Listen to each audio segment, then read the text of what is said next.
Hi friends, good evening. എല്ലാവർക്കും നമസ്കാരം. മറ്റൊരു പ്രധാനപ്പെട്ട ടോപ്പിക്കിലേക്ക് നമുക്ക് നമ്മളുടെ വിഷയം കേന്ദ്രീകരിക്കാം. അതായത് നമ്മൾ പരമ്പരാഗതമായിട്ട് ഇന്ത്യയുടെ വിദേശ നയങ്ങളിൽ നമ്മളെ അയൽ രാജ്യങ്ങളുമായിട്ട് നമ്മൾ വളരെ പിന്നെ ശ്രദ്ധേയമായിട്ടുള്ള കാര്യം അല്ലെങ്കിൽ ശ്രദ്ധേയമായിട്ടുള്ള ഒരു താല്പര്യം കാണിക്കുകയും ശ്രദ്ധ ചെലുത്തുകയും നമുക്ക് പാകിസ്ഥാൻ ഒഴിച്ച് ബാക്കി ശ്രീലങ്ക, ബംഗ്ലാദേശ്, നേപ്പാൾ, ഭൂട്ടാൻ, പിന്നെ മ്യാൻമാർ ഇതുപോലുള്ള, അല്ലെങ്കിൽ ബർമ, മ്യാൻമാർ അല്ലെങ്കിൽ ബർമ ഇതുപോലുള്ള രാജ്യങ്ങളുമായിട്ടെല്ലാം നമുക്ക് ട്രഡീഷണലി അല്ലെങ്കിൽ പരമ്പരാഗതമായിട്ട് പണ്ട് നമുക്ക് നല്ല ബന്ധങ്ങൾ കാത്തു സൂക്ഷിക്കാൻ സാധിച്ചെന്നുള്ള ഒരു ശ്രദ്ധേയമായിട്ടുള്ള കാര്യമാണ്. പക്ഷേ കഴിഞ്ഞ കുറേ കാലങ്ങളായിട്ട് ചൈനയുടെ ശക്തമായിട്ടുള്ള ഇടിച്ചുകയറ്റം ഈ രാജ്യങ്ങളിലേക്ക്, നമ്മളുടെ തട്ടകമായിരുന്നു ഈ പറഞ്ഞ രാജ്യങ്ങളൊക്കെ തന്നെ ഏറെക്കുറെ മോറോർലെസ് പാകിസ്ഥാൻ എന്നുള്ള രാജ്യം ഒഴിച്ചു മാറ്റി നിർത്തപ്പെട്ടു കഴിഞ്ഞാൽ, ഇപ്പോൾ അഫ്ഗാനിസ്ഥാനിൽ ആര് ഭരണത്തിൽ വന്നു കഴിഞ്ഞാലും ഏകദേശം മോറോർലെസ് ഒക്കെ നമ്മളുമായിട്ട് വളരെ സമരസപ്പെട്ടു പോകുന്ന, കാരണം നമ്മളും അഫ്ഗാനിസ്ഥാനുമായിട്ട് ബോർഡറൊന്നും ഇല്ലെങ്കിൽ തന്നെയും ഇന്ത്യ എപ്പോഴും അഫ്ഗാനിസ്ഥാനെ ഏത് വിധേനയും താല്പര്യത്തോടു കൂടി പരിഗണിക്കുന്ന ഒരു രാജ്യം തന്നെയായിരുന്നു. എന്നുവെച്ചാൽ അവർക്ക് വേണ്ട സഹായങ്ങൾ ഏത് കാലഘട്ടത്തിലും നമ്മൾ എല്ലാ രീതിയിലും, ഇപ്പോൾ താലിബാൻ വന്നതിന് ശേഷവും നമ്മൾ താലിബാനുമായിട്ട് നല്ല റിലേഷൻസ് മെയിൻറ്റെയിൻ ചെയ്യുന്നുണ്ട്. താലിബാൻ നമ്മളെ അക്കോമഡേറ്റ് ചെയ്യാൻ താല്പര്യങ്ങൾ കാണിക്കുന്നുണ്ട്. അപ്പം അഫ്ഗാനിസ്ഥാനിലായാലും ബംഗ്ലാദേശ് ആയാലും പിന്നെ ബർമ, നേപ്പാൾ, ശ്രീലങ്ക, ഭൂട്ടാൻ, പിന്നെ ഭൂട്ടാൻ എന്ന് പറയുന്ന രാജ്യത്തിൻ്റെ ഭാഗത്തുനിന്ന് നമ്മൾക്ക് വലിയ പ്രശ്നങ്ങളൊന്നുമില്ല. കാരണം ഭൂട്ടാൻ ഇപ്പോഴും അത്യാവശ്യം നല്ലൊരു പരിധിവരെ നമ്മളുടെ ഒരു, എന്താണ് പറയുന്നത്, ഏറ്റവും ഫ്രണ്ട്ലി ആയിട്ടുള്ളൊരു രാജ്യം തന്നെയാണ്. അവർ ചൈനയ്ക്ക് കൂടുതൽ പിന്നെ അടിപ്പെട്ടിട്ടില്ല. പക്ഷേ ഈ പറഞ്ഞ മറ്റു രാജ്യങ്ങളൊക്കെ തന്നെ, ബംഗ്ലാദേശ് ആയാലും ശരി, പാകിസ്ഥാനും ബംഗ്ലാദേശും ഓൾറെഡി നമുക്കറിയാം പല രീതിയിലും ചൈനയുമായിട്ടുള്ള ശക്തമായിട്ടുള്ള ബന്ധങ്ങൾ തുടരുന്ന രണ്ട് രാജ്യങ്ങളാണ്. പിന്നെ ശ്രീലങ്ക കഴിഞ്ഞ കുറേ കാലമായിട്ട് ചൈനയുടെ ഭയങ്കരമായിട്ടുള്ള കടന്ന് കയറ്റവും ശ്രീലങ്കയിലെ പോർട്ട് ചൈനയുടെ പിന്നെ ഡോമിനൻസിലൊക്കെ ആയിക്കഴിഞ്ഞിട്ട്, അപ്പോൾ അതൊക്കെ അവർക്ക് സാമ്പത്തികമായിട്ടുള്ള ഒത്തിരി ഡെറ്റ് ട്രാപ്പിലേക്ക്, കടക്കണിലേക്ക് ശ്രീലങ്കയെ കൊണ്ടെത്തിക്കുകയും ഒക്കെ തന്നെ ചെയ്യുന്നത്. അത് മുമ്പുള്ള ഭരണകൂടങ്ങളാണ് അവിടെ അങ്ങനെ. കാരണം ഭരണകൂടങ്ങൾ തീർച്ചയായിട്ടും അവർ വരുമ്പോൾ, അപ്പോൾ ഒരു ഡിനാസ്റ്റി പോലെ ഒരു കുടുംബ ആധിപത്യം നിലനിൽക്കുന്ന എല്ലാ രാജ്യങ്ങളിലും ഇതൊക്കെ തന്നെയാണ്. കാരണം അവരുടെ പിന്നെ വ്യക്തിപരമായിട്ടുള്ള കുടുംബപരമായിട്ടുള്ള സമ്പത്തും സ്വത്തുമൊക്കെ വർദ്ധിപ്പിക്കാൻ രാജ്യത്തിൻ്റെ താല്പര്യങ്ങളെ പാടെ അവഗണിച്ചുകൊണ്ട് ഇതുപോലുള്ള വിദേശ രാജ്യങ്ങളുമായിട്ട് കൈകോർത്തുകൊണ്ട് ഈ പറഞ്ഞ ഭരണകൂടത്തിലിരിക്കുന്ന ആൾക്കാർക്ക് അവരുടെ കുടുംബത്തിൻ്റെയും അല്ലെ വ്യക്തിപരമായിട്ടുള്ള സാമ്പത്തിക വർധനവിന് വേണ്ടി മാത്രം പണിയെടുക്കുന്ന തരത്തിൽ ശ്രീലങ്കയിലെ ഭരണാധികാരികൾ മാറിയതുകൊണ്ടാണ് ശ്രീലങ്കയ്ക്ക് അങ്ങനെ വലിയൊരു പിന്നെ അധപ്പതനം ഉണ്ടായിട്ടുള്ളത്. ഇപ്പോൾ അതിൽ നിന്നൊക്കെ അവർ കരകയറി വരുന്നുണ്ട്. കാരണം അതിനുശേഷം ഇന്ത്യ ബില്യൺസ് ഓഫ് ഡോളേഴ്സിൻ്റെ സഹായമൊക്കെ കൊടുത്ത് ശ്രീലങ്ക കരകയറ്റി കൊണ്ടുവരുന്നുണ്ട്. അപ്പോൾ ശ്രീലങ്ക ഇന്ത്യക്ക് ഏറ്റവും പ്രധാനപ്പെട്ട ഒരു അയൽരാജ്യമാണ്. കാരണം നമ്മൾ വരുന്നതിൽ 90 മൈലിൻ്റെ അവിടെ ഡിസ്റ്റൻസ് മാത്രമേ ഉള്ളൂ. അപ്പം ശ്രീലങ്കയെ പോലെ രാജ്യം ചൈന, പാകിസ്ഥാൻ ഇതുപോലുള്ള രാജ്യങ്ങളുടെ അധീനതയിലും സ്വാധീനത്തിലും ആയിക്കഴിഞ്ഞാൽ നമുക്ക് പിന്നെ ഒരു രീതിയിലും നമുക്ക് പിന്നെ മുന്നോട്ട് എന്താ പറയുക, നമുക്ക് നമ്മുടെ സുരക്ഷയ്ക്ക് പിന്നെ യാതൊരു രീതിയിലുള്ള പിന്നെ ഒരു അതിനകത്തു നിന്നൊരു ഫ്രീഡം അല്ലെങ്കിൽ നമുക്കൊരു സ്വതന്ത്രമാകാൻ കഴിയുമെന്ന് നമുക്ക് തോന്നുന്നില്ല. അപ്പോൾ അതിനെ നമ്മൾ എന്ത് വില കൊടുത്തും ശ്രീലങ്കയെ പോലൊരു രാജ്യം, പ്രത്യേകിച്ച് കടലാണ്, ശ്രീലങ്കയിൽ ചൈനയ്ക്ക് സ്വാധീനം കിട്ടുക എന്ന് പറഞ്ഞു കഴിഞ്ഞാൽ നമ്മളുടെ എല്ലാ സുരക്ഷയും അവിടെ കൊണ്ട് അവസാനിച്ചു എന്നുള്ളതാണ് അതിനകത്ത് നമുക്ക് മനസ്സിലാക്കാൻ സാധിക്കുന്നത്. അതുകൊണ്ട് ഇന്ത്യയിലെ ഏത് ഭരണ സംവിധാനമായാലും ശരി, ശ്രീലങ്ക പോലുള്ള രാജ്യം നമ്മളുടെ അധികാര പരിധിയിൽ നിന്ന്, നമ്മുടെ ഓർബിറ്റ്, നമ്മുടെ സ്വാധീനത്തിൽ നിന്ന് പോവുക എന്ന് പറഞ്ഞു കഴിഞ്ഞാൽ, അല്ലെങ്കിൽ പോകാതിരിക്കാൻ വേണ്ടി വളരെ ശ്രദ്ധിക്കേണ്ട ഒരു കാര്യമാണ്. ഇപ്പോൾ മോഡിയുടെ ഇപ്പോഴത്തെ ലേറ്റസ്റ്റ്, അല്ലെങ്കിൽ നമ്മൾ ഈ കഴിഞ്ഞ കുറേ കാലമായിട്ടുള്ള ഡിപ്ലോമസി കാരണം ശ്രീലങ്കയുമായിട്ട് നല്ല ബെറ്റർ ആയിട്ടുള്ള റിലേഷൻസ് നമുക്ക് മെയിൻറ്റെയിൻ ചെയ്യാനും, അപ്പോൾ അതിൻ്റെ അടിസ്ഥാനത്തിലാണ് നമ്മളിപ്പോൾ ഈ ഒരു ടോപ്പിക്ക് സംസാരിക്കുന്നത്. അതായത് ഏറ്റവും പ്രധാനപ്പെട്ട ഒരു വിഷയമാണ് ചൈനയും ശ്രീലങ്കയും തമ്മിൽ വളരെ പിന്നെ ആഴത്തിലുള്ള ബന്ധങ്ങൾ, സെക്യൂരിറ്റി റിലേഷൻസും ഇക്കണോമിക് റിലേഷൻസും ഒക്കെ ആയിക്കഴിഞ്ഞു. അപ്പം നമ്മൾ മോഡിയുടെ ഈ വരാൻ പോകുന്ന ശ്രീലങ്കൻ സന്ദർശനത്തിൽ ഏറ്റവും പ്രധാനപ്പെട്ട ഒരു കാര്യം സംഭവിക്കാൻ പോവാണ്. അത് ഇന്ത്യയും ശ്രീലങ്കയും തമ്മിൽ ഒരു പ്രധാനപ്പെട്ട പ്രതിരോധ കരാർ ഒപ്പിടാൻ പോവുകയാണ് എന്നുള്ള വാർത്തയാണ്. ഈ പ്രതിരോധ കരാർ ഒപ്പിടാൻ പോവുകയാണെന്ന് പറഞ്ഞു കഴിഞ്ഞാൽ അതിനകത്തിൽ എന്തൊക്കെയാണ് ആ കരാറിനകത്തിൽ ഉൾപ്പെട്ടിരിക്കുന്നതിനെ കുറിച്ച് നമുക്കറിയില്ല. അത് പിന്നീട് മാത്രമേ നമുക്കറിയത്തുള്ളൂ. പക്ഷേ ഏപ്രിൽ 4-ാം തീയതി മോഡിയുടെ സന്ദർശനത്തിൽ 3 ദിവസത്തെ സന്ദർശനമാണ്. അദ്ദേഹം തായ്ലൻഡിൽ പോയി കഴിഞ്ഞ ശേഷം ശ്രീലങ്കയിലേക്കാണ് വരുന്നത്. അപ്പോൾ ആ സന്ദർശന വേളയിൽ ശ്രീലങ്കയുമായിട്ട് പ്രധാനപ്പെട്ട ചില ഡിഫൻസ് പാക്ട് അല്ലെങ്കിൽ പ്രതിരോധ കരാറുകൾ ഒപ്പുവെക്കുമെന്നുള്ള വാർത്തയാണ് നമുക്ക് ഇതിനകത്തിൽ അറിയാൻ സാധിക്കുന്നത്. അത് വളരെ സുപ്രധാനമായിട്ടുള്ള ഒരു ചുവടുവെപ്പാണ്, അല്ലെങ്കിൽ സുപ്രധാനമായിട്ടുള്ള ഒരു കാര്യം ആണ് ഇന്ത്യ ശ്രീലങ്ക റിലേഷൻസിൽ. കാരണം ഇന്ത്യക്ക് അങ്ങനെ ശ്രീലങ്കയെ നമുക്ക് നെഗ്ലക്ട് ചെയ്യാൻ സാധിക്കത്തില്ല ഒരു രീതിയിലാണ്. കാരണം അത്രയ്ക്ക് വൈറ്റലായിട്ടുള്ള പ്രധാനപ്പെട്ട തന്ത്രപ്രധാനമായിട്ടുള്ള എന്നുവെച്ചാൽ നമ്മുടെ ഒരു ഇപ്പം ഈ ശ്രീലങ്ക ഇപ്പോൾ ഉള്ളൊരു ദ്വീപ്, ഇപ്പം ജപ്പാനെ പറയുന്നത് ഒരു ഫ്ലോട്ടിംഗ് പിന്നെ എയർക്രാഫ്റ്റ് കാരിയർ എന്നാണ് പറയുന്നത്. മനസ്സിലായത്? എന്ന് പറഞ്ഞാൽ അതുപോലെ തന്നെയാണ് ശ്രീലങ്ക. നമുക്ക് ഇപ്പം ശ്രീലങ്കയുടെ സ്വാധീനം നമുക്ക് കിട്ടിക്കഴിഞ്ഞാൽ മറ്റു രാജ്യങ്ങൾക്കൊന്നും അത് പ്രത്യേകിച്ച് നമുക്ക് ഇന്ത്യൻ ഓഷ്യനിലൊക്കെ നമുക്ക് നല്ല സ്വാധീനം ഉണ്ടാക്കിയെടുക്കാൻ സാധിക്കുമെങ്കിൽ തന്നെയും മറ്റ് രാജ്യങ്ങൾക്ക് അതൊരു ത്രട്ടാകുന്നില്ല. പക്ഷേ ശ്രീലങ്കയിൽ ഈ ചൈനയും പാകിസ്ഥാനും വന്ന് സ്വാധീനം ഉറപ്പിച്ചു കഴിഞ്ഞാൽ അത് ഇന്ത്യക്ക് ഭയങ്കരമായിട്ടുള്ള സുരക്ഷാ ഭീഷണിയായിരിക്കും. അപ്പോൾ തീർച്ചയായിട്ടും ശ്രീലങ്കയെ നമ്മളുടെ ഓർബിറ്റ് ഓഫ് ഇൻഫ്ലുവൻസിൽ നിന്ന് വിട്ടു കൊടുക്കുവാൻ അല്ലെങ്കിൽ നമുക്കതിനെ നെഗ്ലക്റ്റ് ചെയ്യാൻ നമുക്ക് ഒരിക്കലും സാധിക്കത്തില്ല. അപ്പോൾ അതിൻ്റെ അടിസ്ഥാനത്തിലാണ് നമ്മളിപ്പോൾ ശ്രീലങ്കയുമായിട്ടുള്ള ബന്ധങ്ങൾ ശക്തമാക്കുകയും അതിൻ്റെ വെളിച്ചത്തിലാണ് നമ്മളിപ്പോൾ അവരുമായിട്ട് ഈ പറഞ്ഞ ഒരു കരാറിൽ ഒപ്പിടാൻ പോകുന്നത്. അപ്പോൾ പണ്ട് നമ്മൾ ഈ LTTEയുടെ പ്രശ്നം കാലത്ത് 35-40 വർഷം എന്ന് നമുക്ക് വേണേൽ 35 വർഷത്തിന് മുമ്പ് ഇന്ദിരാഗാന്ധി പ്രധാനമന്ത്രി ആയിരുന്ന സമയത്താണ് നമ്മൾ അവിടെ നമ്മളെ ഇന്ത്യൻ പീസ് കീപ്പിംഗ് ഫോഴ്സിനെ, അതായത് ഇന്ത്യയുടെ സുരക്ഷാ സേനയെ നമ്മൾ അവിടെ അയക്കുകയും നമ്മൾ LTTEയുമായിട്ടൊക്കെയുള്ള, കാരണം അത് ഒരു കരാറിൻ്റെ അടിസ്ഥാനത്തിലായിരുന്നു. കാരണം ശ്രീലങ്കൻ ഗവൺമെൻറ് അന്ന് നിലവിൽ നിന്ന് ശ്രീലങ്കൻ ഗവൺമെൻറ്റുമായിട്ടുള്ള കരാറിൻ്റെ അടിസ്ഥാനത്തിലായിരുന്നു നമ്മുടെ സേന അവിടെ ചെല്ലുകയും. കാരണം ശ്രീലങ്ക എന്ന് പറയുന്നത് ഒരു ചെറിയ രാജ്യമായതുകൊണ്ടും അവർക്ക് ആ പ്രശ്നത്തെ ഫലപ്രദമായിട്ട് നേരിടാൻ സാധിക്കാത്തതുകൊണ്ടും ഇന്ത്യയുടെ സഹായം അഭ്യർത്ഥിക്കുകയും ഇന്ത്യനകത്തിൽ ആ സമയത്ത് ഈ പറഞ്ഞ IPKF-നെ IPKF എനിക്ക് രാജീവ് ഗാന്ധിയുടെ സമയത്താണ് തോന്നുന്നു. ഓക്കെ, രാജീവ് ഗാന്ധിയുടെ സമയത്താണ് തോന്നുന്നു IPKF-നെ അയച്ചത്. രാജീവ് ഗാന്ധി പ്രധാനമന്ത്രിയായിരുന്ന സമയത്താണ് തോന്നുന്നു. അപ്പോൾ അത് വലിയ പിന്നെ ഇന്ത്യയെ സംബന്ധിച്ച് അല്ലെങ്കിൽ ലോകരാഷ്ട്രങ്ങളൊക്കെ അതിനെ ശക്തമായി എതിർക്കുകയും, അല്ലെങ്കിൽ കാരണം ഇന്ത്യ ഇപ്പം അതൊക്കെ ചില രാജ്യങ്ങളുടെ മാത്രം കുത്തകയാണല്ലോ. കാരണം സൈന്യത്തെ മറ്റു രാജ്യത്തിൽ കൊണ്ടിറക്കുക എന്നൊക്കെയുള്ള അമേരിക്ക പോലുള്ള രാജ്യങ്ങളിലേക്ക് മാത്രം കുത്തകയായി ഇരിക്കുന്ന ഒരു കാലഘട്ടത്തിൽ, അല്ലെങ്കിൽ ജിയോ പൊളിറ്റിക്സിൻ്റെ അടിസ്ഥാനത്തിൽ നമ്മളെപ്പോലുള്ള രാജ്യം ശ്രീലങ്കയിൽ അല്ലെങ്കിൽ മറ്റേതെങ്കിലും രാജ്യത്ത് നമ്മൾ സൈന്യത്തെ കൊണ്ടിറക്കി അവിടുത്തെ സ്വാധീനം നമുക്ക് അനുകൂലമാക്കി എടുക്കുക എന്നുള്ള പടിഞ്ഞാറൻകാർക്കും ചൈനക്കാർക്കും പാകിസ്ഥാൻ ഒന്നും തന്നെ ശരിക്കും പറഞ്ഞാൽ ഒരു താല്പര്യം ഉളവാക്കുന്ന കാര്യമില്ല. പക്ഷേ എന്നാലും ഇന്ത്യ അത് ചെയ്തു. കാരണം ഇന്ത്യയുടെ കൂടെ സുരക്ഷയുടെ പ്രശ്നമാണ്.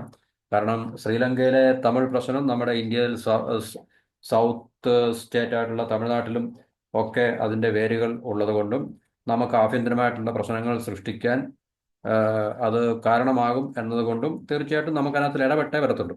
ഇനിയിപ്പോൾ ഭാവിയിൽ അങ്ങനെ ഒരു വിഷയം ഉണ്ടായാൽ തന്നെയും തീർച്ചയായിട്ടും ഇന്ത്യക്ക് ശക്തമായിട്ട് ഇടപെട്ടേ വരത്തുള്ളൂ, ഇടപെടുകയും ചെയ്യും ഇന്ത്യ. കാരണം ഇന്ത്യയുടെ സുരക്ഷയുടെ വിഷയമാണ്. ഇപ്പം നമുക്കറിയാം ഈ പലയിടത്തും എല്ലാവരും അങ്ങനെ തന്നെയാണ് ചെയ്യുന്നത്. ഇപ്പം ടർക്കി അവരുടെ അതിർത്തി കടന്ന് സിറിയയിലും അല്ലെങ്കിൽ ഇറാഖിലൊക്കെ കുർദുകളുടെ മേൽ ആക്രമണം നടത്തുന്നുണ്ടാണ്.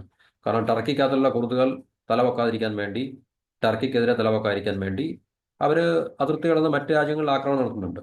ഇപ്പം ബലൂചിസ്ഥാനിൽ ഇപ്പം ഇറാൻ പാകിസ്ഥാനിലേക്ക് മിസൈൽ ചെയ്തു, പാകിസ്ഥാൻ ഇറാനിലേക്ക് മിസൈൽ ചെയ്തു കഴിഞ്ഞ കുറേ മാസങ്ങൾക്ക് മുമ്പ് ബലൂച്ച് ഏരിയയിലൊക്കെ നടക്കുക. അപ്പോൾ ഇതൊക്കെ ഓരോ രാജ്യങ്ങളും ചെയ്യുന്നതാണ്. കാരണം അവരുടെ രാജ്യത്തിൻ്റെ സുരക്ഷയുമായി ബന്ധപ്പെട്ട കാര്യങ്ങൾ അവർ ചെയ്യുന്നതാണ് തീർച്ചയായിട്ടും തന്നെ. അപ്പം അതുപോലെ തന്നെയാണ് ഇന്ത്യക്കും ഇന്ത്യയുടെ രാജ്യസുരക്ഷ വളരെ ഇമ്പോർട്ടൻ്റ് ആണ്. അപ്പം ശ്രീലങ്കയിൽ ഒരു തമിഴ് ഈലം വേണമെന്നും പറഞ്ഞ് അവിടെ ഒരു വിഘടനവാദം ഉണ്ടാകുമ്പോൾ തീർച്ചയായിട്ടും അതിൻ്റെ പിന്നെ എന്താണ് പറയുന്നത് ആ ഒരു ഓളങ്ങൾ അല്ലെങ്കിൽ അത് തീർച്ചയായിട്ടും ഇന്ത്യയിൽ തമിഴ്നാട്ടിലും അതിൻ്റെ പ്രത്യാഘാതങ്ങൾ ഉണ്ടാക്കാനുള്ള, കാരണം തമിഴ്നാട്ടിൽ നമുക്കറിയാം തമിഴ് ജനങ്ങളാണ്. അപ്പോൾ അതിനകത്തിൽ തീർച്ചയായിട്ടും അതിൻ്റെ രാഷ്ട്രീയം തമിഴ്നാട്ടിലും പ്രതിഫലിക്കാൻ സാധ്യത ഉള്ളതുകൊണ്ട് അത് ഇന്ത്യയുടെ സുരക്ഷയുടെ പ്രശ്നമായതുകൊണ്ട് തീർച്ചയായിട്ടും ഏറ്റവും അയൽരാജ്യമായിട്ടുള്ള ശ്രീലങ്കയിൽ അങ്ങനെ പ്രശ്നം ഉണ്ടാകുമ്പോൾ ഇന്ത്യ ഇടപെടുക എന്നുള്ളത് ന്യായമായിട്ടുള്ള ന്യായീകരിക്കത്തക്ക ഒരു കാര്യമാണ്. അപ്പോൾ ഇനി ഭാവിയിൽ അങ്ങനെ പ്രശ്നം ഉണ്ടായിട്ടുണ്ടെങ്കിൽ അത് തീർച്ചയായിട്ടും നമ്മൾ ഇടപെടുകയും ചെയ്യും. അപ്പോൾ ഇതൊക്കെ ശരിക്കും പറഞ്ഞു കഴിഞ്ഞാൽ പാകിസ്ഥാൻ പോലുള്ള ശ്രീലങ്ക പോലുള്ള രാജ്യങ്ങൾ അതൊക്കെ അവരുടെ പിന്നെ ഇന്ത്യയെ ഹിറ്റ് ചെയ്യാൻ വേണ്ടിയുള്ള ഹിറ്റ് ലിസ്റ്റിൽ ഈ കഴിഞ്ഞ ബലൂചിസ്ഥാൻ ട്രെയിൻ ഹൈജാക്ക് കഴിഞ്ഞപ്പോൾ തന്നെ പാകിസ്ഥാനിൽ പറഞ്ഞില്ലേ മുഖ്യധാരയിലൊക്കെ തന്നെ ഇതിനെക്കുറിച്ചുള്ള സംസാരങ്ങൾ. കാരണം LTTE ഡെസ്ക് വേണമെന്ന് പോലും പാകിസ്ഥാൻ്റെ സെക്യൂരിറ്റി എക്സ്പേർട്സും അല്ലെങ്കിൽ അവരുടെ ഈ TV-യിലും മാധ്യമങ്ങളിലൊക്കെ ചർച്ച ചെയ്തോ അവിടുത്തെ എസ്റ്റാബ്ലിഷ്മെന്റിനോട് ആവശ്യപ്പെട്ടു പലതരത്തിലുള്ള ഡെസ്ക് ഇന്ത്യക്കെതിരെ Khalistan desk, Kashmir desk, Manipur desk, അതിനകത്ത് LTT ഡെസ്ക് വേണമെന്ന് തന്നെ വാദിച്ച ആൾക്കാരുണ്ട് പാകിസ്ഥാൻ എന്നിട്ട്. അപ്പോൾ തീർച്ചയായിട്ടും നമുക്ക് ഈ മേഖലയിൽ പ്രശ്നം ഉണ്ടാകത്തില്ല, അതെല്ലാം കെട്ടടങ്ങിയിരിക്കുകയാണ് എന്ന് വിചാരിച്ച് നമ്മൾ സന്തോഷിച്ചിരിക്കുന്ന ഒരവസ്ഥ ഉണ്ടെങ്കിൽ അത് നമുക്ക് തിരിച്ചടി എപ്പോഴാണ് കിട്ടുന്നത് നമുക്ക് പറയാൻ പറ്റത്തില്ല. അപ്പോൾ അതുകൊണ്ട് തീർച്ചയായിട്ടും ഈ ഒരു ഡിഫൻസ് പാക്ട് ഇന്ത്യയും ശ്രീലങ്കയും തമ്മിൽ ഒപ്പിടാൻ പോകുന്ന അല്ലെങ്കിൽ കരാർ ഏർപ്പെടാൻ പോകുന്ന ഡിഫൻസ് പാക്ട് ഒരു പക്ഷേ പല കാര്യങ്ങൾ ഈ മുന്നിൽ കണ്ടുകൊണ്ട് തന്നെ ആയിരിക്കാം. ഒരുപക്ഷെ ഒരു ശ്രീലങ്കയെക്കാളിൽ വലിയൊരു പവർഫുൾ രാജ്യം എന്ന രീതിയിൽ ഇന്ത്യയുടെ ഇനിഷ്യേറ്റീവിൻ്റെ അടിസ്ഥാനത്തിൽ തന്നെ ആയിരിക്കാം ആ ഒരു ഡിഫൻസ് പാക്ട് ഉണ്ടായത്. കാരണം ശ്രീലങ്കയ്ക്ക് ഇപ്പോൾ തീർച്ചയായിട്ടും ചൈനയായിട്ടുള്ള ആഴത്തിലുള്ള ബന്ധങ്ങളുണ്ട്. അത് നേരത്തെയുള്ള സർക്കാരുകൾ ഏർപ്പെട്ട കരാറുകളാണ്, അതിനകത്ത് നിന്ന് അവർക്ക് പിന്മാറാൻ പറ്റത്തില്ലായിരിക്കും. പിന്നെ സാമ്പത്തികമായിട്ടുള്ള ഒരു രാജ്യത്തിൻ്റെ താല്പര്യങ്ങൾ, അതുപോലെ തന്നെ ഇന്ത്യയെ ഒരിക്കലും ശ്രീലങ്കയ്ക്ക് ഒരു രീതിയിലും നെഗ്ലക്ട് ചെയ്ത് മുമ്പോട്ട് പോകാൻ സാധിക്കത്തില്ല. കാരണം അങ്ങനെ മുന്നോട്ട് പോവുകയാണെങ്കിൽ ശ്രീലങ്കയ്ക്കകത്ത് തീർച്ചയായിട്ടും പ്രശ്നങ്ങൾ ഉണ്ടാക്കുവാൻ നമുക്ക് 100% കഴിയും. ശ്രീലങ്കയുടെ സമാധാനം കെടുത്താനുള്ള ആംബിയറൊക്കെ ഇന്ത്യക്കും അല്ലെങ്കിൽ ഇന്ത്യൻ എസ്റ്റാബ്ലിഷ്മെന്റിനുണ്ട്. അത് ഇപ്പം ബലൂചിസ്ഥാനിലെ ചൈന നേരിടുന്ന പ്രശ്നം അതേ പ്രശ്നം തന്നെ ശ്രീലങ്കയിൽ വേണമെങ്കിൽ ചൈനയ്ക്ക് ഉണ്ടാക്കി കൊടുക്കാൻ ഇന്ത്യക്ക് തീർച്ചയായിട്ടും കഴിയുമെന്നുള്ള കാര്യത്തിൽ സംശയങ്ങളൊന്നുമില്ല. അതുകൊണ്ട് ശ്രീലങ്കയ്ക്ക് ഇന്ത്യയെ പിണക്കിക്കൊണ്ട് ഒരു രീതിയിലും ചൈനയായിട്ട് 100% ഫുൾ ഫ്ലഡ്ജ് ആയിട്ടുള്ള റിലേഷൻസ് മെയിൻറ്റെയിൻ ചെയ്തുകൊണ്ട് ഇന്ത്യ നെഗ്ലക്ട് ചെയ്തൊന്ന് മുന്നോട്ട് പോകാൻ സാധിക്കത്തില്ല. കാരണം ഇന്ത്യ ഏറ്റവും തൊട്ടടുത്ത രാജ്യമായതുകൊണ്ടും ചൈന വളരെ ദൂരമുള്ള രാജ്യമായതുകൊണ്ടും ഒക്കെ തന്നെ ശ്രീലങ്കയ്ക്ക് ഏറ്റവും പ്രധാനപ്പെട്ട ഒരു രാജ്യമാണ് ഇന്ത്യ എന്ന് പറഞ്ഞു കഴിഞ്ഞാൽ. അതുപോലെ തന്നെ ഇന്ത്യയെ സംബന്ധിച്ചും തന്ത്രപ്രധാനമായിട്ട് ഏറ്റവും പ്രധാനപ്പെട്ട ഒരു പീസ് ഓഫ് ലാൻഡാണ് ശ്രീലങ്ക. അവിടെ പാകിസ്ഥാൻ, ചൈന ഇതുപോലുള്ള രാജ്യങ്ങൾ പ്രത്യേകിച്ച് കാരണം അവരുടെയൊക്കെ നേവൽ റീച്ചിൻ്റെ ഉള്ളിലാണ് ശരിക്കും പറഞ്ഞത് ശ്രീലങ്ക എന്ന് പറഞ്ഞു കഴിഞ്ഞാൽ. അപ്പം അവർക്ക് തീർച്ചയായിട്ടും ഈ ശ്രീലങ്ക എന്നുള്ള രാജ്യമായിട്ട് തന്ത്രപരമായിട്ടുള്ള ബന്ധങ്ങൾ സ്ഥാപിച്ചെടുത്തു കഴിഞ്ഞാൽ, കാരണം നമ്മളുമായിട്ട് 90 മൈലിൻ്റെ വ്യത്യാസമേ ഉള്ളൂ. 90 മൈൽ എന്ന് പറഞ്ഞാൽ ഒന്നുമില്ല. അപ്പം പാകിസ്ഥാൻ്റെയും ചൈനയുടെയൊക്കെ നേവൽ പ്രസൻസ് ഈ പറഞ്ഞ ശ്രീലങ്കൻ വാട്ടറിലൊക്കെ ഉണ്ടായിക്കഴിഞ്ഞാൽ നമുക്കത് വലിയ ത്രട്ട്, സെക്യൂരിറ്റി ഭീഷണി ഉണ്ടാക്കുന്ന വലിയൊരു കാര്യമാണ്. അപ്പം അതൊക്കെ മുന്നിൽ കണ്ടുകൊണ്ട് തന്നെ ആയിരിക്കും ഒരു പക്ഷേ അതുണ്ടാകാൻ സാധ്യതയുണ്ട്. അല്ലെങ്കിൽ ഓൾറെഡി ചൈനയുടെ വലിയൊരു പ്രസൻസ് ഉണ്ട് ഇന്ത്യൻ ഓഷ്യനിലും ശ്രീലങ്കയിലും എന്നുള്ളതല്ല. അപ്പോൾ അതിനെ നമുക്ക് കൗണ്ടർ ചെയ്യാൻ വേണ്ടി തീർച്ചയായിട്ടും ശ്രീലങ്ക ഏത് രീതിയിൽ സ്വാധീനിച്ച് ഇങ്ങനൊരു ഡിഫൻസ് പാക്ട് അല്ലെങ്കിൽ ഇങ്ങനൊരു പ്രതിരോധ കരാർ ഏർപ്പെടുക എന്നുള്ളത്. പിന്നെ അതല്ല, ഇപ്പോൾ അവിടെ നിലനിൽക്കുന്ന ഗവൺമെൻറ് ഇന്ത്യക്ക് അനുകൂലമായിട്ടുള്ളൊരു ഗവൺമെൻറ്റാണ്. അപ്പോൾ അവർ ഓൾറെഡി ആ പ്രസിഡന്റ് ഇന്ത്യ വിസിറ്റ് ചെയ്തപ്പോൾ പറഞ്ഞു ശ്രീലങ്കയുടെ മണ്ണിൽ നിന്ന് ആൻറ്റി ഇന്ത്യ അല്ലെങ്കിൽ ഇന്ത്യ വിരുദ്ധ പ്രവർത്തനങ്ങൾ ഒന്നും തന്നെ ഉണ്ടാകുവാൻ അവർ സമ്മതിക്കത്തിലൂടെ അവർ പ്രോമിസ് ചെയ്ത് കഴിഞ്ഞിട്ടുണ്ട്. അപ്പം ഇപ്പോൾ നിലനിൽക്കുന്ന ഗവൺമെൻറ് അതിന് ഒരവസരം കൊടുക്കത്തില്ല. അത് പ്രോ ഇന്ത്യ അല്ലെങ്കിൽ ഇന്ത്യ അനുകൂല നിലപാടുകളാണ്, അല്ലെങ്കിൽ ഇന്ത്യക്ക് അനുകൂലമായിട്ടുള്ളൊരു ഗവൺമെൻറ്റാണ് ഇപ്പോൾ അവിടെ നിലനിൽക്കുന്നത്. കാരണം ഇന്ത്യ അവരെ ഈ പറഞ്ഞ കടുത്ത സാമ്പത്തിക പ്രതിസന്ധി വന്നപ്പോൾ ഏകദേശം $4 ബില്യൺ മേളിലൊക്കെ നമ്മൾ കൊടുത്തിട്ട് അവരെ സഹായിക്കുകയൊക്കെ ചെയ്തിട്ടുണ്ടായിരുന്നു. അപ്പോൾ അങ്ങനെയുള്ള സഹായങ്ങളൊക്കെ തീർച്ചയായിട്ടും ഇന്ത്യയിൽ നിന്ന് മാത്രമേ ശ്രീലങ്കയ്ക്ക് ലഭിക്കത്തുള്ളൂ. കാരണം ചൈനയുടെ ഡിപ്ലോമസി, ഇക്കണോമിക് ഡിപ്ലോമസി ഒക്കെ പറയാം, ഒരു ഡെറ്റ് ട്രാപ്പിൻ്റെയാണ്. അതായത് കടക്കണിയിലാക്കുക മറ്റു രാജ്യങ്ങളെ, എന്നിട്ട് ആ രാജ്യത്തിൻ്റെ സമ്പത്തും അല്ലെങ്കിൽ എന്താണ് റിസോഴ്സ് വിഭവങ്ങളൊക്കെ ചുളുവിൽ അടിച്ചെടുക്കുക, സ്വന്തമാക്കുക എന്നുള്ളതാണ് ചൈനയുടെ ഡിപ്ലോമസി എന്ന് പറഞ്ഞു കഴിഞ്ഞാൽ. അപ്പോൾ അത് നമ്മളെ സംബന്ധിച്ച് ഇന്ത്യക്ക് അങ്ങനെ ഡിപ്ലോമസി ഇല്ല. ഇന്ത്യ ഏത് രാജ്യമായിട്ട് അഫ്ഗാനിസ്ഥാനിലൊക്കെ ഇന്ത്യ വളരെ മാന്യമായ രീതിയിൽ നല്ല രീതിയിലാണ് ഇന്ത്യയുടെ സഹായങ്ങളും അല്ല അസിസ്റ്റൻസ് ഒക്കെ അവിടെ ചെയ്യുന്നതാണ്. അപ്പോൾ ഇന്ത്യ ശ്രീലങ്കൻ തമ്മിൽ 2022 ഒരു പ്രശ്നം ഉണ്ടായിരുന്നു. അതായത് ചൈനയുടെ ഒരു പിന്നെ മിസൈൽ അതുപോലെ തന്നെ സാറ്റലൈറ്റ് ട്രാക്കിംഗ് ഷിപ്പ് ഈ യുവാൻ വാങ് എന്ന് പറയുന്ന ഒരു ഷിപ്പ് കണ്ടു. ഇതാണ് പ്രശ്നം. കാരണം ചൈനയുടെ നേവൽ പ്രസൻസ് ശ്രീലങ്കയിൽ ഉണ്ടെങ്കിൽ അതുപോലെ തന്നെ ചൈനയും പാകിസ്ഥാനും തമ്മിൽ നല്ല ബന്ധമായിട്ട് രണ്ടാമത് ഒത്തുകൂടി ശ്രീലങ്കയുടെ മുകളിൽ സർവാധിപത്യം സ്ഥാപിച്ചെടുക്കാൻ സാധിച്ചു കഴിഞ്ഞാൽ അത് ഇന്ത്യയെ സംബന്ധിച്ച് വലിയ ബുദ്ധിമുട്ടായിരിക്കും. അപ്പം ഈ ഷിപ്പ് അവിടെ ഉണ്ട് എന്നുള്ള കാര്യം ഇന്ത്യ മനസ്സിലാക്കിയപ്പോൾ ഇന്ത്യയും ശ്രീലങ്കയും തമ്മിൽ അതിനകത്തൊരു ചെറിയ ഡിപ്ലോമാറ്റിക് ആയിട്ടുള്ള പ്രശ്നങ്ങൾ നടന്നു എന്നാണ് നമുക്കിവിടെ മനസ്സിലാക്കാൻ സാധിക്കുന്നത്. ആഗസ്റ്റ് 2022 അതുപോലെ ആഗസ്റ്റ് 2023 മറ്റൊരു ചൈനയുടെ യുദ്ധക്കപ്പൽ കൊളംബോ പോർട്ടിൽ നമുക്ക് എന്താണ് പറയുന്നത്, നമ്മുടെ ഇന്റലിജൻസിന്റെ ശ്രദ്ധയിൽപ്പെട്ടു എന്നുള്ളത് വളരെ ശ്രദ്ധേയമായിട്ടുള്ള കാര്യമാണ്. അപ്പോൾ അത് ഇന്ത്യയുടെ സുരക്ഷയ്ക്ക് വളരെ ഭീഷണി ഉണ്ടാക്കുന്ന ഒരു കാര്യമാണ്. അപ്പോൾ ഇതൊക്കെ നമ്മൾ മനസ്സിലാക്കി അതിന് ഒരു പ്രതിരോധം സൃഷ്ടിക്കാനാണ് തീർച്ചയായിട്ടും ശ്രീലങ്കയുമായിട്ട് നമ്മളിപ്പോൾ ഈ ഒരു പിന്നെ പ്രതിരോധ കരാർ, അത് തീർച്ചയായിട്ടും ഇന്ത്യയുടെ ഇനിഷ്യേറ്റീവിലായിരിക്കും. ഇന്ത്യ ശ്രീലങ്കയെ പ്രഷർ ചെയ്തുകൊണ്ടായിരിക്കും. കാരണം ശ്രീലങ്കയ്ക്ക് അങ്ങനെ ഇന്ത്യയെ നെഗ്ലക്ട് ചെയ്തുകൊണ്ട് മുമ്പോട്ട് പോകാൻ സാധിക്കത്തില്ല. കാരണം ഇന്ത്യക്ക് വേണമെന്ന് വിചാരിച്ചു കഴിഞ്ഞാൽ ശ്രീലങ്കയെ കടുത്ത സാമ്പത്തിക പ്രതിസന്ധിയിലാക്കുവാനും മറ്റ് ആഭ്യന്തര പ്രശ്നങ്ങൾ ഇന്ത്യക്ക് സൃഷ്ടിക്കാനും ഒക്കെ തന്നെ സാധിക്കും. അതുകൊണ്ട് ശ്രീലങ്കയ്ക്ക് ഇന്ത്യയെ നെഗ്ലക്ട് ചെയ്തുകൊണ്ട് ഒരിക്കലും മുമ്പോട്ട് പോകാൻ സാധിക്കത്തില്ല എന്ന് അവർ മനസ്സിലാക്കി ഇതിൻ്റെ അടിസ്ഥാനത്തിലൂടെ ആയിരിക്കണം തീർച്ചയായിട്ടും ഇപ്പോൾ ഇങ്ങനൊരു കരാറിന് അവർ തയ്യാറായത്. അപ്പം ശ്രീലങ്ക കഴിഞ്ഞ കുറേ വർഷങ്ങളാണ് നമ്മൾ അവിടുത്തെ കണ്ട വലിയ പ്രക്ഷോഭങ്ങളും അവിടുത്തെ ഭരണ ഭരണകർത്താക്കളുടെ വീടും കൊട്ടാരമൊക്കെ അടിച്ചത്, ആൾക്കാരെല്ലാം കയറി ആക്രമിച്ച് അടിച്ചു തകർക്കുന്നതും മോട്ടിക്കൊണ്ട് പോകുന്നത്. അപ്പം അന്നൊക്കെ അവർ കടുത്ത സാമ്പത്തിക പ്രതിസന്ധി, ചൈനയുടെ ഈ പറഞ്ഞ ഇക്കണോമിക് ഡിപ്ലോമസി, ഡെട്രാപ്പ് എന്ന ഇക്കണോമിക് പോളിസിയുടെ ഫലമായിട്ട് ശ്രീലങ്കയിലുണ്ടായ കടുത്ത സാമ്പത്തിക പ്രതിസന്ധി വന്നപ്പോൾ ഇന്ത്യ ഏകദേശം $4.5 ബില്യൺ കൊടുത്താണ് രാജ്യത്തെ സഹായിച്ചതൊക്കെ നമ്മൾ. അപ്പോൾ അതൊക്കെ ശ്രീലങ്ക മനസ്സിലാക്കിയാൽ വളരെ നല്ലതായിരിക്കും. കാരണം ഇനിയും ഇതുപോലുള്ള പ്രശ്നങ്ങൾ ഉണ്ടാകുമ്പോൾ ഇന്ത്യ പോലുള്ള രാജ്യത്തിന് മാത്രമേ ശ്രീലങ്കയെ തീർച്ചയായിട്ടും നമുക്ക് സഹായിക്കാൻ കഴിയത്തുള്ളൂ. അപ്പം പ്രതിരോധത്തിൽ മാത്രമല്ല മറ്റു പല മേഖലകളിലും ഇന്ത്യ ശ്രീലങ്കയും തമ്മിൽ സുപ്രധാനമായിട്ടുള്ള കരാറുകൾ ഒപ്പുവെക്കാൻ പോകുന്നുണ്ട്. എനർജി, കണക്ടിവിറ്റി, ഡിജിറ്റൈസേഷൻ, ഹെൽത്ത്, അതുപോലെ തന്നെ മൾട്ടി സെക്ടറൽ ഗ്രാൻഡ് അസിസ്റ്റൻസ് എന്നൊക്കെ പറഞ്ഞ പല മേഖലകളിൽ. പിന്നെ UAEയും ഇന്ത്യയും ശ്രീലങ്കയും തമ്മിൽ ഒരുമിച്ച് അവരുടെ ഒരു ഓയിൽ എക്സ്പ്ലോറേഷൻ അല്ലെങ്കിൽ ഓയിൽ ഫീൽഡിന്റെ ഡെവലപ്മെന്റിന് വേണ്ടി നമ്മൾ ഈ മൂന്ന് രാജ്യങ്ങൾ തമ്മിൽ പ്രവർത്തിക്കുന്നുണ്ടൊക്കെ. അപ്പോൾ അതിനൊക്കെ വേണ്ടി കൂടുതൽ സഹായങ്ങൾ ഇന്ത്യയുടെ ഭാഗത്തു നിന്ന് ഉണ്ടാവുകയും അല്ലെങ്കിൽ അതുമായിട്ട് ഇന്ത്യ മുന്നോട്ട് പോകാൻ തയ്യാറാണെന്നൊക്കെ ഉള്ളതാണ് നമുക്കിപ്പോൾ ഇതിൽ നിന്ന് മനസ്സിലാക്കാൻ സാധിക്കുന്നതല്ലോ. അപ്പോൾ ഇത് ഇന്ത്യയെ സംബന്ധിച്ച് വളരെ പ്രധാനപ്പെട്ട ഒരു വിഷയം തന്നെയാണ്. ശ്രീലങ്കയെ സംബന്ധിച്ച് അല്ലെങ്കിൽ തന്നെയും ചൈനയുടെ വർദ്ധിച്ചു വരുന്ന ഇന്ത്യൻ ഓഷ്യനിലെ അവരുടെ സാന്നിധ്യം ഇന്ത്യക്ക് വളരെയധികം തലവേദന ഉണ്ടാക്കിക്കൊണ്ടിരിക്കുകയാണ്. ഞാൻ നേരത്തെയുള്ള വീഡിയോയിൽ പറഞ്ഞു, ബംഗ്ലാദേശുമായിട്ടും പാകിസ്ഥാനുമായിട്ടും അവർ വളരെ ആഴത്തിലുള്ള സുരക്ഷാ പ്രതിരോധ ബന്ധങ്ങൾ ആയിട്ടുണ്ട്. പാകിസ്ഥാന്റെയും ബംഗ്ലാദേശിന്റെയും നേവിയെ അവർ വളരെ ഫാസ്റ്റായിട്ട് മോഡേണൈസ് ചെയ്തുകൊണ്ടിരിക്കുകയാണ്.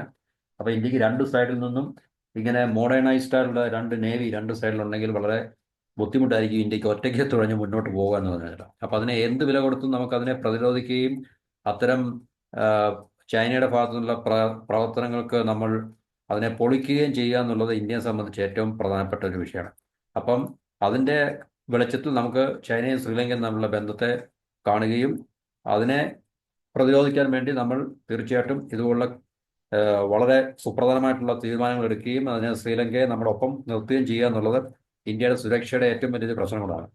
അപ്പോൾ അത് ഈ ഒരു പ്രതിരോധ കരാറ് ഒപ്പിടുന്നത് വഴി നമുക്ക് നേടിയെടുക്കാൻ സാധിക്കും എന്നുള്ള കാര്യം നമുക്ക് മനസ്സിലാക്കാൻ സാധിക്കും. പക്ഷേ പ്രതിരോധ കരാറിൽ എന്തൊക്കെയാണ് ഉൾപ്പെട്ടിട്ടുള്ളതെന്നുള്ളത് ഇപ്പം അറിയത്തില്ല. കാരണം അത് സീക്രട്ടാണത്. അതിനുശേഷം മാത്രമേ നമുക്ക് അതിൻ്റെ വിവരങ്ങൾ ലഭിക്കത്തുള്ളൂ. അപ്പം അതാണ് നമ്മുടെ ഏറ്റവും തന്ത്രപ്രധാനമായിട്ടൊരു വിഷയം നമുക്കിപ്പോൾ സംസാരിക്കാനുള്ളത്. ബാക്കിയെല്ലാം ഇന്ത്യയും ശ്രീലങ്കയും തമ്മിലുള്ള സാമ്പത്തിക ബന്ധങ്ങളുടെയും അല്ലെങ്കിൽ ഇനിയും ഇന്ത്യയും ശ്രീലങ്കയും തമ്മിൽ കൂടുതൽ ശക്തമായിട്ടുള്ള ഇക്കണോമിക് റിലേഷൻസ് ഈ ഒരു മോഡിയുടെ വിസിറ്റോടുകൂടി നമ്മൾ പല മേഖലകളിൽ കരാറുകൾ ഒപ്പിടുകയും തീർച്ചയായിട്ടും ശ്രീലങ്കയെ പോലൊരു രാജ്യത്തിന് ഇന്ത്യയെ പോലൊരു രാജ്യത്തിൻ്റെ സഹായം ഇപ്പം നമ്മൾ പറയാറുണ്ട്, പാകിസ്ഥാൻ മര്യാദയ്ക്ക് ഇരുന്നാൽ, പാകിസ്ഥാൻ എന്ന് പറയുന്ന രാജ്യം ഇന്ത്യയോട് വളരെ മാന്യമായിട്ടും മര്യാദയ്ക്കും പ്രവർത്തിച്ചാൽ തീർച്ചയായിട്ടും ഇന്ത്യയുമായിട്ടുള്ള ട്രേഡ് മാത്രം മതി അവർക്ക് സുഭിക്ഷമായിട്ട് ജീവിച്ചു പോകാനുള്ളത്. ഇന്ത്യയുമായിട്ടുള്ള ക്രോസ് ബോർഡർ അതിർത്തി കടന്നുള്ള ട്രേഡ് മാത്രം മതി. അതുപോലെ നമുക്കും വളരെ പ്രയോജനമാണ്. കാരണം പാകിസ്ഥാനിൽ നിന്ന് ഒത്തിരി കാര്യങ്ങൾ നമുക്ക് ഇങ്ങോട്ട് ഇമ്പോർട്ട് ചെയ്യാൻ സാധിക്കും. അതുപോലെ ഇന്ത്യ വലിയൊരു രാജ്യമായതുകൊണ്ടും വലിയൊരു മാർക്കറ്റ് ആയതുകൊണ്ടും പാകിസ്ഥാൻ മര്യാദയ്ക്ക് നമ്മളോട് ഇരുന്ന് കഴിഞ്ഞാൽ തീർച്ചയായിട്ടും അവർക്ക് ഒരു രീതിയിലുള്ള പ്രശ്നം ഉണ്ടാകത്തില്ല. അവർക്ക് നല്ല സുഭിക്ഷമായിട്ട് സുന്ദരമായിട്ട് ജീവിക്കാൻ ഇന്ത്യ എന്ന് പറയുന്ന രാജ്യത്തെ മാത്രം ആശ്രയിച്ചാൽ മതി. പാകിസ്ഥാൻ മാത്രമല്ല, ബംഗ്ലാദേശ് ആയാലും നേപ്പാൾ ആയാലും ഭൂട്ടാൻ ആയാലും ശ്രീലങ്ക ആയാലും ഇന്ത്യ എന്ന് പറയുന്ന വലിയൊരു രാജ്യം മാത്രം മതി അവർക്ക് വളരെ സമാധാനമായിട്ടും അല്ലെങ്കിൽ സാമ്പത്തിക ഭദ്രതയോടുകൂടി ജീവിക്കാൻ വേണ്ടി. പക്ഷേ അതിന് ഈ രാജ്യങ്ങൾ തയ്യാറാകത്തില്ലെങ്കിൽ പിന്നെ നമ്മൾ എന്ത് ചെയ്യാനാണ് എന്നുള്ള ചോദ്യമാണ് നമ്മുടെ മുമ്പിൽ. അപ്പോൾ ഏതായാലും ഇത് നമ്മളെ സംബന്ധിച്ച്, ഇന്ത്യയെ സംബന്ധിച്ച് വളരെ സുപ്രധാനമായിട്ടുള്ളൊരു നീക്കമാണ്, വളരെ സുപ്രധാനമായിട്ടുള്ളൊരു കാര്യമാണ്. ഇത് നമ്മളുടെ രാജ്യത്തിൻ്റെ സുരക്ഷയാണ്. തീർച്ചയായിട്ടും ചൈനയുടെയും അതുവഴി പാകിസ്ഥാനും ഉണ്ടാകാൻ സാധ്യതയുള്ള അവരുടെ ഈ ശ്രീലങ്കയെ ചുറ്റിപ്പറ്റിയുള്ള സാന്നിധ്യത്തിനെ ഒഴിവാക്കുക, അതിനെ ന്യൂട്രലൈസ് ചെയ്യുക എന്നുള്ളത് ഇന്ത്യയെ സംബന്ധിച്ച് ഏറ്റവും പ്രധാനപ്പെട്ട ഘടകമാണ്. അപ്പോൾ ഈ ഒരു പ്രതിരോധ കരാർ വഴി ഒരുപക്ഷെ നമുക്ക് അതിനൊരു തടയിടാൻ സാധിക്കും എന്നുള്ളത് നമുക്ക് മനസ്സിലാക്കാൻ കഴിയും. പക്ഷേ പ്രതിരോധ കരാറിൻ്റെ ഉള്ളടക്കം എന്തായിരിക്കും, അല്ലെങ്കിൽ അതിനകത്തിൽ എന്തൊക്കെയായിരിക്കും ഇന്ത്യ ശ്രീലങ്ക ബന്ധങ്ങൾ ഇനിയും എന്നുള്ളത് നമുക്ക് അതിനുശേഷം മാത്രമേ മനസ്സിലാക്കാൻ കഴിയൂ. അപ്പോൾ ഇത്രയാണ് നമുക്ക് ഈ ടോപ്പിക്കിനെ കുറിച്ച് പറയാനുള്ളത്. ഇത്രയും പറഞ്ഞുകൊണ്ട് ഈ ടോപ്പിക്ക് ഇവിടെ സ്റ്റോപ്പ് ചെയ്യുന്നു. മറ്റൊരു പ്രധാന ടോപ്പിക്കുമായിട്ട് നമുക്ക് അടുത്ത വീഡിയോയിൽ കാണാം. ടിൽ ദെൻ എല്ലാവർക്കും നന്ദി, നമസ്കാരം. ചാനൽ സപ്പോർട്ട് ചെയ്യുക, സബ്സ്ക്രൈബ് ചെയ്യുക, and have A wonderful day. Thank you for watching and listening.